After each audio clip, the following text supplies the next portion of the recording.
Hey everybody, I'm here today to talk to you about a Tineco Floor 1 vacuum that is not working. I'll be going over some easy fixes in this very simplistic tutorial, so let's get right into this instructional video. I'll be going over 5 easy things that you can do to hopefully fix your Tineco Floor 1 vacuum and get it working again. Alright, without further ado, let's go over these easy fixes. Number 1 is ensure that it is charged. You want to make sure that your Tineco Floor 1 vacuum is charged, okay? So make sure your charging station is plugged in properly. Mine is not, obviously it's not plugged in right now. But make sure your charging station is plugged in properly. Make sure the vacuum has been seated on the charging station for a good amount of time, and it should be decently charged. You should get a display showing how charged it is, and just make sure that it's charged. If you know that it's charged and the last time you used it, half an hour ago, it said 80% battery, then you know you're good, okay? But if you're unsure, then your best bet is to just let it charge. Make sure you have it, everything on the charging station working properly, and then just let it charge. Make sure you get it as charged as you possibly can, because then you know you have enough power for it to work, and then you know it's not a charging problem. Okay? Once you've gone over that, you can move on to number 2. So if you've gone over that and you know it's charged and you still have the problem where it's not working, you can move on to number 2. Number 2 is make sure the handle is tilted. Many people don't know this, but the vacuum will not work when the handle's straight up. I can push this button right here, okay? It's not going to start.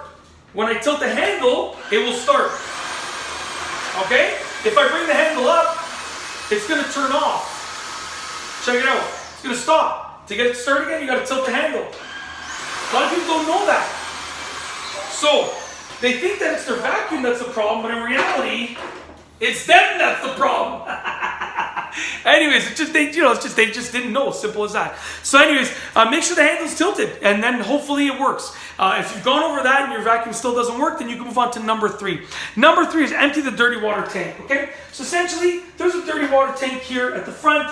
You're going to go ahead and you're going to empty it. Just pop it off like that. You can just, pop it off by pressing that button and removing it. Pull the top off. Empty the dirty water tank. Once it's been emptied, put that top back on, and then pop it back in place just like that. Okay? If your dirty water tank is too full, it's not going to operate. The vacuum will not run. So make sure your dirty water tank is empty. Once you've done that, you're good. If it still doesn't work, then you can move on to number 4. Number 4 is fill the clean water tank.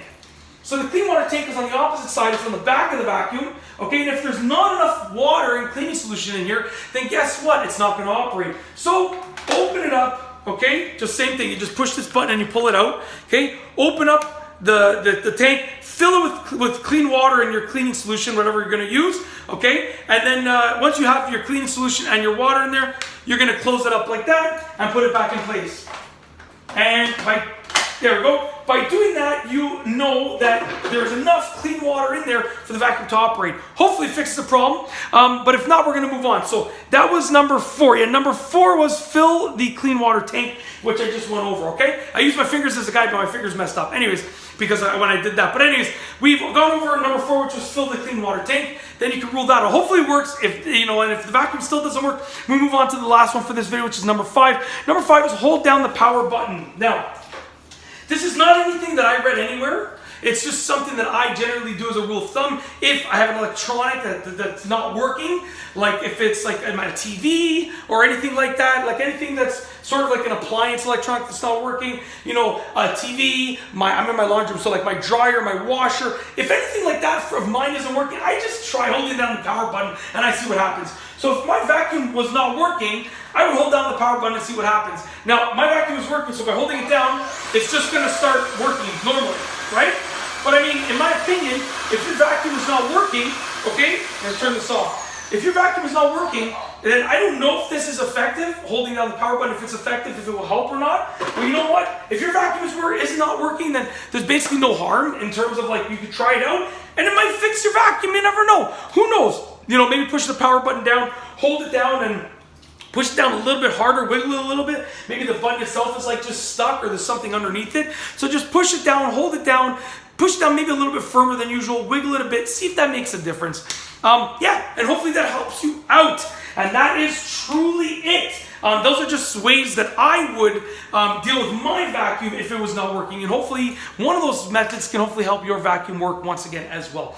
And that is truly it. I got nothing else to say, so we're going to roll the outro. If you like this video tutorial, please be sure to give it a thumbs up. Let me know what you think down below as a comment. And of course, be sure to subscribe for more great videos just like this one. And that's all I have for you today. Thanks for watching.